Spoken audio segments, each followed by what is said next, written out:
আসসালামু আলাইকুম। আমি ডক্টর সুমনা খন্দকার। আমি শিশু বিশেষজ্ঞ। আমি আম এখন বর্তমানে কর্মরত আছি sir Salimullah medical college and Mitford হসপিটালে। আমি জুনিয়র কনসালটেন্ট হিসাবে আছি। আর আমরা আমরা যেহেতু শিশু বিশেষজ্ঞ, আমরা সাধারণত ১ থেকে 0 থেকে ১৮ বছর বয়সের সমস্ত শিশুদের সব ধরনের যে সমস্যাগুলো সেগুলো চিকিৎসা প্রদান করে থাকি। আমি এখন regular AKS diagnostic center Kamrangir Char শাখায় নিয়মিত বাচ্চাদের চিকিৎসা সেবা প্রদান করছি।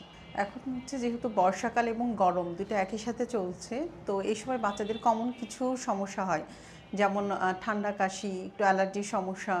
এবং এই সমস্যাগুলোতে বাচ্চারা বাসায় কিছু চিকিৎসা তো নর্মালি নিতেই পারে, জ্বরের চিকিৎসাটা তারা বাসায় দিতে পারে, বা একটু নাক বন্ধ হলে নাকের যে ড্রপগুলো সেগুলো ইউজ করতে পারে।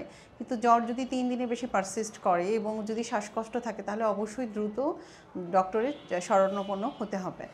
আর এখন বর্ষাকাল, ডেঙ্গু আমাদের দেশে অনেক দিন থেকে আমরা ডেঙ্গুর সাথে মোকাবেলা করছি, এবং ডেঙ্গু কিন্তু গত বছর আমাদের খুব বেশি স্প্রেড ছিল। অনেক বাচ্চারা ডেঙ্গুর সময় অ্যাফেক্টেড হয়।